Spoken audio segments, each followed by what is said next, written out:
Trigger थोड़ा सा पोक डैमेज देने की कोशिश करेंगे, उन्हें शैक की तरफ नेट फेंका है, क्या ये नेट कुछ कर पाएगा? नहीं, रॉबिन के काफी आगे नेट फटा है, नॉकआउट तो नहीं होंगे यहाँ पर, बट ऐश अब एक रीपोजिशन कर कर केमिन को यहाँ पर पूरा एक तरीके से कह सकते हो ना हैरास करने की कोशिश। केविन और ओजी ऐसी टीम है जो ना बहुत ज्यादा एक दूसरे के साथ फाइट में आती नहीं है। इनफैक्ट अगर रैंगल की भी बात करें सेम जगह पर के आसपास ही उतरते हैं, बट उनको पता होता है कि रोटेशंस कैसे लेनी है स्मार्ट तरीके से।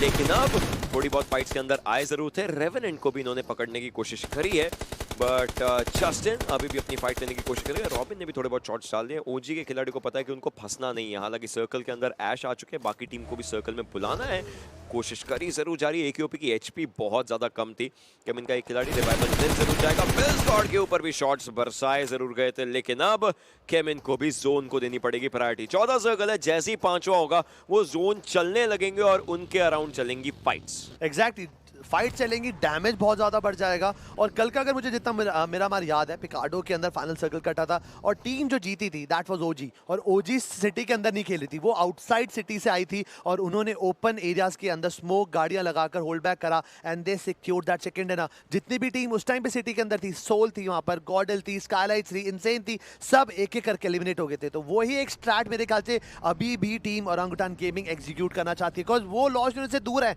वो ओपन में खेलना चाहते हैं, having this thought in mind कि अब जो जोन है वो बाहर आएगा, जब बाहर आएगा सिटी से देन यहां पर होल्ड कर हम फायदा उठा सकते हैं। देखिए कितनी सारी टीम इस ड्रोन व्यू के अंदर, स्काईलाइट्स है, एनिग्मा है, एक्सो है, ग्लोबल स्पोर्ट्स, बट इस फाइट के अंदर जस्टिन एक अच्छा नॉक निकालते हुए एकेओपी अपने घुटनों के बल, वो बहुत ज्यादा ओपन में है, जब तक वो घर के अंदर एंटर करेंगे प्रॉब्लम हो सकती है। बट रॉबिन का एक स्मोक आया, मेरे ख्याल से वो थोड़ा सा यूटिलिटी क्रिएट कर कितना, बट ये देखिए वो शिफ्ट आ गया जिसका मुझे सबसे ज्यादा डर था। सबको इसका डर था, देखिए इस सर्कल को तो किसी ने नहीं सोचा होगा। अब जिस घर में कोई भी नहीं है उस घर के आसपास से भी थोड़ा देख के जाएंगे यहाँ पे खिलाड़ी, क्योंकि एक हार्ड शिफ्ट आया, बट रेवेनेंट के कोर के लिए हो जाएंगे दिक्कतें, उनको किया जाएगा यहाँ पर डाउन, एलिमिनेट करने की कोशिश किया, और टॉप डॉग अभी के लिए बचे हुए हैं। बट ये जोन, ये आर्ट शिफ्ट इस समय एनिग्मा और 8-बिट दोनों ने पकड़ लिया, दोनों ने जा करके ये वाला सर्कल पकड़ लिया है।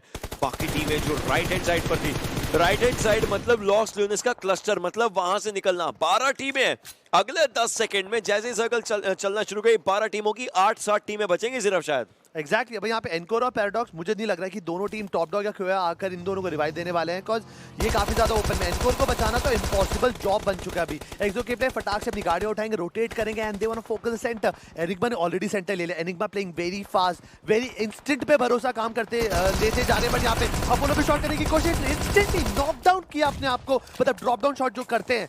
बॉटल ने शुरुआत करी थी, बट यहाँ पर अपोलो काफी एग्जीक्यूट किया, थॉमसन का प्रयोग कर रहे थे, अवी को कर दिया गेम से बाहर, इनसे नॉक एंड फिनिश। अवी को इन्फॉर्मेशन जरूरी थी यहाँ पर, बट जिस तरीके से एनिग्मा के बाकी के प्लेयर सिचुएटेड है सर्कल के अंदर, उनको ज्यादा दिक्कत नहीं होगी। बाकी टीम्स 8-बिट ने नॉर्दर्न रीजन लिया है, हैविंग दिस थॉट कि शायद अर्बन की तरफ फिर से सर्कल आने वाला है। ओरंगुटान का हो चुका है एलिमिनेशन, 11 टीम है, 34 लोग यहाँ पर जीवित देखने को मिल जरूर है। स्काईलाइट्स के खिलाड़ी भी फाइट लेने की कोशिश कर रहे हैं। टीम एनिग्मा फॉरएवर के अगेंस्ट, जिसमें दलजीत को डाउन किया जा चुका है, 420 भी फॉलो अप करेंगे, हालांकि वो फिनिश निकालने की कोशिश केमिन के खिलाड़ी करते हुए। डेल्टा पीजी को 420 ओपी का फिनिश मिलता हुआ नजर आएगा। सेंस ये देखिए उनके ही सामने आ गए थे खिलाड़ी।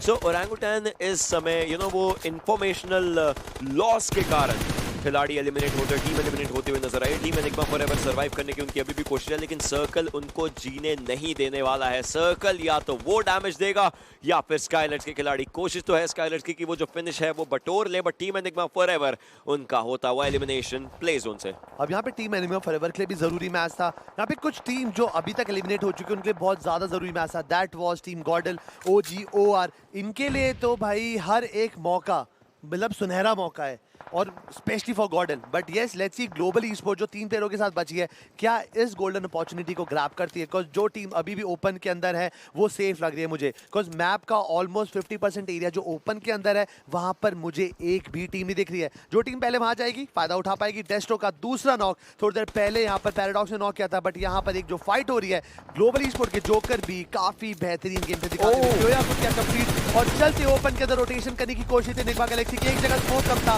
उसका फायदा उठा। I don't know why Apollo wanted to peek and he got knocked. MJ चलती गाड़ी के अंदर, और that was a big blunder, no doubt from Enigma Galaxy. Not the wisest decision, huh? I mean, वो गाड़ी भी उल्टी चला रहे थे एक बार के लिए, ये देखने को मिला। लेकिन अब बात आती है, हमने बात करी थी कि ये 5वें जोन में 12 से 8 टीमें रह जाएंगे। 5वें जोन में 12 से 8 टीमें रह चुकी है। ये सर्कल का जो शिफ्ट था काफी ज्यादा कड़क था और एनिग्मा के खिलाड़ियों को अभी भी फायदा उसमें होने वाला है। 8-बिट के खिलाड़ी उधर की डायरेक्शन से भी वो भी अपने आप को जोन में लेकर के आ चुके हैं, लेकिन एक साइड 8-बिट, एक साइड एनिग्मा, बाकी पूरा एरिया ओपन और खाली है इस समय। एफएस ग्लोबल ई-स्पोर्ट्स अभी भी सर्वाइव करने की कोशिश करते हुए। फॉर ग्लोबल ई-स्पोर्ट्स जैसे कि बात करी थी क्राड आपने, ये है इंपॉर्टेंट मैच। टॉप 2 टॉप 3 की वो जो जंग रहती है उसके अंदर खुद को रखा हुआ है और ऊपर जाने की डेफिनेटली इनकी कॉन्वर्सेशन रहने वाली है, लेकिन मिरामार को कैसे बनाएंगे ये लोग अपना? अभी देखिए एफएस के 2 प्लेयर बचे हैं, ब्लाइंड के 1 प्लेयर बचा है। इनको तो पोजीशन एडवांटेज मिल ही जाएगी कहीं ना कहीं से, बिकॉज अकेले हैं और पॉइंट्स इकट्ठे करने की इनकी कोशिश है। अभी ये फाइट नहीं लेना चाहते, बट बाकी टीम उनके पास मैन एडवांटेज है। अभी विनर फोकास्ट है कि एसडी का, और हमारे पूरे मास्टर सीरीज का अगर आप पूरा जो डेटा है ना, अगर आप उसको पढ़ते हैं, एनालाइज करते हैं, then Skylightz is the most successful team in Miramar in the master series. तो उनके पास अभी भी चारों प्लेयर जिंदा। ऑल्दो यहाँ पे जो सोमराज है उनकी एचपी थोड़ी सी कम है, बट फियर स्मोक का हल्का सा कहते हैं ना अपर एज के थ्रू विजन कलेक्ट करते हुए टीम को बता रहे होंगे, बट जोन में अभी भी 50% एरिया कोई भी नहीं है। ओपन एरिया ओपन है बिल्कुल, वहां पे रिजेस है, वहां पे एक हार्ड कवर भी है, उसका इस्तेमाल कर टीम एक एडवांटेज बना सकती है। But I don't know why उस चीज को कोई एक्सप्लॉइट क्यों नहीं करना चाहता। एक्सप्लो के प्लेयर स्मोक का पहरा बनाकर रोड क्रॉस करना चाहेंगे, बट सोमराज काफी ज्यादा ओपन के अंदर and he is about to get out of the game.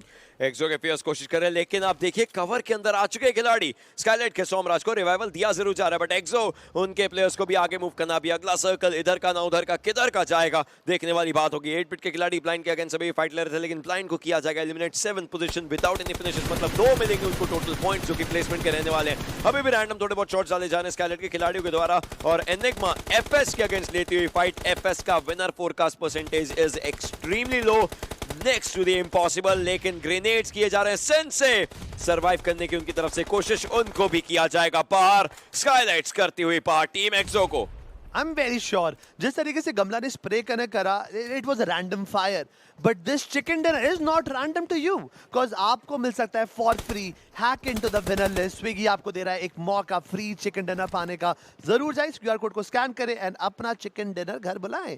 चलो हमारे प्लेयर जो चिकन डिनर की जर्नी में उस पर थोड़ी सी चर्चा कर लेंगे। एनिग्मा के प्लेयर हाइट एडवांटेज तो है, घर की छत पर है, बट वो एक प्लेयर नॉक है, उनको रिवाइव देना जरूरी। ईवो इंपॉर्टेंट पोजीशन, अगर वो अपना नॉक दे देंगे यहाँ पर फायदा उठा लेगी 8-बिट। स्काईलाइट के पास सबसे ज्यादा चांसेस है, मतलब वो सक्सेसफुल टीम है हमारी, और उनके पास अभी भी प्लेयर बरकरार जीवित है।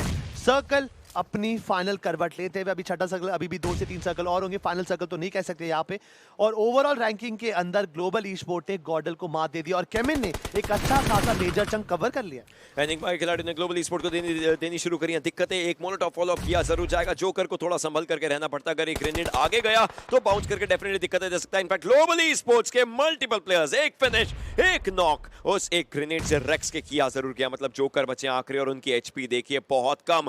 टॉप 5 में अपनी टीम को करके आ चुके हैं, लेकिन जीतना बिल्कुल नामुमकिन सा लगता हुआ। जोकर बहुत कम एचपी पर अभी भी सरवाइव कर रहे हैं, वो स्मोक्स के अंदर एक तरीके से वैनिश हो चुके हैं, लेकिन डैमेज जो स्प्लैश में पड़ता है ग्रेनेड्स का वो देगा उनको दिक्कत। इनफैक्ट पुकार जिस एंगल पर है, अगर पुकार ने देख लिया जोकर को तो वो भी शॉट्स देने की कोशिश उस डायरेक्शन में कर सकते हैं, बट अभी भी सरवाइव करने की कोशिश। Joker is still refusing to go out, but one more grenade if it comes down to it, One more throwable can take him out, otherwise उन्होंने खुद को हील कर लिया, फिर से बूस्ट अप करते हुए नजर आएंगे and the 7th zone it's going closer. अब ये देखिए 8-बिट अभी हमारे ओवरऑल पोजीशन में 16 पोजीशन पे, उनको एक अच्छा गेम चाहिए था और ये गेम उनके फेवर में आ सकता है। चांसेस मुश्किल हैं बिकॉज स्काईलाइट्स उनके सामने है, उनके पास मैन एडवांटेज है, उनके चारों प्लेयर जिंदा है and it won't be a easy job for enigma gaming to convert this game into a chicken dinner. Skylight धीरे धीरे आगे अप्रोच करेगी, यहाँ पर ईवो का बस एक ही काम है, कुछ भी करके अपनी टीम के लिए निकालने फिनिशेस। उन्होंने यहाँ पे सोमराज को शॉट करने की कोशिश तो करेंगे, बट डैमेज एक हद से ज्यादा ले लिया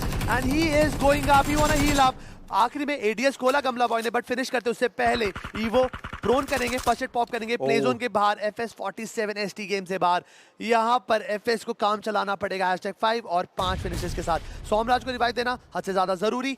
क्या ईवो यहां पर स्काईलाइट्स को फॉल बैक करने पे मजबूर करेगा? बट ईवो ने यहाँ पे एक अच्छा एंगल पीक करा एंड सोमराज को कंप्लीट कर दिया। He is all alone, he is a one man army और अकेले अपने दम पर जो टीम सबसे प्राइम चांसेस लेती थी उसको एक प्लेयर का नुकसान दे दिया इन्होंने। और अब जोन आ रहा है, मतलब स्काईलाइट्स को उस जगह से हटना पड़ेगा, अपने पोटेंशियल कवर से हटना है। कमला बॉय की एचपी देखिए कितनी ज्यादा कम हो चुकी है। इनफैक्ट जैसे ही आगे आएंगे रेक्स देखने के लिए तैयार है। रेक्स को डाउन किया जा सकता है हेडशॉट्स के द्वारा, उनके पास हेलमेट नहीं है, सीधा हेडशॉट लगेगा, उनको दिक्कतें हो सकती हैं। जोकर अभी भी सर्वाइव करें, बट 8-बिट के भी चांसेस हैं। 8-बिट के पास खिलाड़ी है, 8-बिट फाइट ले सकती है, बट कमला बॉय का ग्रेनेड एनिग्मा ईवो को डाउन करेगा। मतलब अब रेक्स पर आ चुके हैं पूरी चुनौती, खुली चुनौती की उनको यहाँ पर अपने टीममेट्स के लिए पॉइंट्स बटोरने हैं, खुद को फिनिशेस के लिए जाना है। इनफैक्ट एक प्लेयर को डाउन किया है, फिर से कवर के अंदर खुद को लेकर के आ चुके हैं। हेलमेट ना होना एक बहुत बड़ा नुकसान हो सकता है। एगी दूसरे एरिया के अंदर बिल्कुल सरवाइव करते हुए नजर जरूर आएंगे उस बिल्डिंग के दूसरे चोर में। अगर 8-बिट के खिलाड़ी बाहर निकले पीछे से तो एनिग्मा की एगी देखेंगे, सामने से तो रेक्स देखेंगे, बट थ्रोएबल्स देख करके यहाँ पर स्काईलाइट्स को सकते दिक्कत है। इनफैक्ट रेक्स को ज्यादा बड़ा गट्सी मूव यहाँ पर कमला बॉय एग्जीक्यूट करते हुए, ईवो अगर बचे होते ना देन पूरी स्काईलाइट यहाँ पे छट से गेम से बाहर हो सकती थी, बट एनिग्मा को पता है वो यहाँ पे रोटेट नहीं कर सकते। एनिग्मा अगर रेक्स ऊपर से लीक करेंगे अपने आप को, अगर वो नीचे उतरते हैं देन जो एडवांटेज है उनके पास वो बिल्कुल वेस्ट हो जाएगी। बट उतनी देर में स्काईलाइट का हर एक प्लेयर एक और जीवन दान पाता हुआ सब हील करेंगे। Skylight is still in the game और उनके जीतने के चांसेस बरकरार टिके हुए हैं। बट अच्छी बात ये लग रही है कि ग्लोबल ई स्पोर्ट इस मौके का फायदा उठा रही है, बिकॉज जो सोल की एडवांटेज है उसको हराने के लिए जोकर बिल्कुल पैसिव मोड पे जा चुके हैं। ओशन मोलोटॉव किया जरूर गया था, लेकिन वो मोलोटॉव स्काईलाइट्स के बिल्कुल थोड़ा सा साइड लाइंस में रह गया, बट अल्ट्रॉन ने देख लिया था एक खिलाड़ी को। एक और खिलाड़ी आगे आ रहा है, मैडमैन का ग्रेनेड जाएगा, यहाँ फिनिश बटोरने की कोशिश हो सकती है अगर चाहे एनिग्मा की खिलाड़ी, लेकिन इनको पता चल चुका है कि भाई इसी घर के अंदर है सारी की सारी final fight. 8 circle is closing in, इसका मतलब सीधा फाइनल सर्कल विनर सर्कल आने वाला है। उस विनर सर्कल में देखना पड़ेगा क्या किया जाए। तो स्ट्रॉन्गेस्ट टीम थी मिरामार की, उनका हो चुका एलिमिनेशन। 8-बिट के पास जगह है, बट एनिग्मा के खिलाड़ी इतना फ्रीली ऊपर रह सकते हैं कि 9 जोन को देखना पड़ेगा। The winner circles coming up, 5 4 3 2 1 सीधा 9वां सर्कल चलना शुरू हो जाएगा और इस सर्कल के अंदर कुछ भी करके फाइट लेनी है। ऐसा ना हो कि एनिग्मा और 8-बिट लड़ते रह जाए और ग्लोबल ई स्पोर्ट्स वहां से आखिरी खिलाड़ी को कहीं ना कहीं टेक डाउन करके वो लोग अपने लिए फाइट ले, लेकिन वो अभी भी देखिए लूटते हुए नजर आ रहे हैं, क्योंकि उनको पता है थोड़ा बहुत हील करने का उनको भी जाना पड़ सकता है। बट मिरामार में हील बैटल्स बहुत ज्यादा मुश्किल होती हैं। अभी भी 8-बिट के खिलाड़ी है, शायद कोई 8-बिट का एक खिलाड़ी हील करने की कोशिश कर सकता है और बाकी खिलाड़ी फिनिशेस ढूंढने की। उनको पता है उनके घर के ऊपर से शॉट्स आ रहे थे, मतलब खिलाड़ी वहीं पर रहेंगे और सर्कल का जो सेंट्रल एरिया है वो इस बस के आगे ओपन एरिया में जाकर के बनता है। मतलब 8-बिट को बाहर तो निकलना ही पड़ेगा, कुछ भी करके इनको बाहर जाकर के फाइट लेनी पड़ेगी। जोकर जहां पर है वहां चेक शायद कोई अभी ना करे, बट 8-बिट they are making up their paths, they are taking down a few grenades. आखिरी खिलाड़ी का फिनिश है वो उठाना है, एक चीज यहां पर थ्रो करेगा, I guess it was a stun grenade, और जोकर अभी भी इस जगह पर सरवाइव करते हुए। यहाँ पे अगर मैन एडवांटेज की बात करें 8-बिट नो डाउट यहाँ पे जीतने के काफी अच्छे चांसेस रखती है, but the real deal is कि किस तरीके से जोकर इस सिचुएशन का फायदा उठा सकते हैं। बिकॉज 8-बिट को ओपन के अंदर आना है, यहाँ पर they are just trying to waste the time. Maybe वो अगर करेंगे, बट ये देखिए ये हुई ना गलती। अब यहाँ पर जोन भी डैमेज देगा, हील भी करना पड़ेगा, रिवाइव भी करना पड़ेगा, and it won't be a easy job for anyone. Joker अभी भी होल्ड करके बैठे हैं, वो जो ब्रोकन बिल्डिंग के पीछे छुपे हुए हैं, और एनिग्मा अपनी पोजीशन नहीं लीक करना चाहती। That nade was precise. क्या ये अल्ट्रॉन को एक स्प्लैश डैमेज के अंदर नॉक कर सकता है? अफसोस अल्ट्रॉन अभी भी टिके हुए हैं और निकलेंगे प्ले जोन के बाद। Joker why? अगर वो थोड़ा सा भी गट्सी मूव करते, may be could have done better. But I mean zone आज कुछ और कर नहीं सकते, लेकिन यहीं पर आएगी ने एक और प्लेयर को डाउन किया बाहर से, लेकिन मैडमैन को डाउन करने सके। मतलब एनिग्मा के पास एक खिलाड़ी, एनिग्मा के पास 2 बार #2 आ जाएगा। अगर वो इस बार एलिमिनेट हो जाते, पिछले गेम में भी #2 आया था, इनसेन के वहां पर चिकन आया था, बट 8-बिट के खिलाड़ी बिल्कुल नीचे। क्या रिवाइवल मिलेगा? जी बिल्कुल। क्या फर्स्ट एड मिलेगी? वो भी लगाने का मौका अगर मिल गया तो काफी ज्यादा अलग चीज हो सकती है, लेकिन एनिग्मा इसी चीज का वेट करे कि नीचे सेंटर में प्लेयर्स आए। अगर प्लेयर सेंटर में तो वो सही हो सकता है, लेकिन एनिग्मा क्या है कि नीचे गिरे और ऐसा गिरे कि बीच ने उनको सीधा फिनिश किया, जूसी ने उनको सीधा फिनिश किया। रेक्स के ऊपर आता है पूरा भार, 6 फर्स्ट एड लगाई जा रही है, सबको पता है ऊपर प्लेयर रहेगा और वहीं पर हील बैटल मिरामार में पॉसिबल नहीं, बट 8-बिट का चिकन डिनर मिरामार में पॉसिबल था। यहाँ पर 9वें सर्कल के अंदर हील बैटल बिल्कुल भी यहाँ पे पॉसिबल नहीं हो सकती थी। थोड़ा सा उनको लगा होगा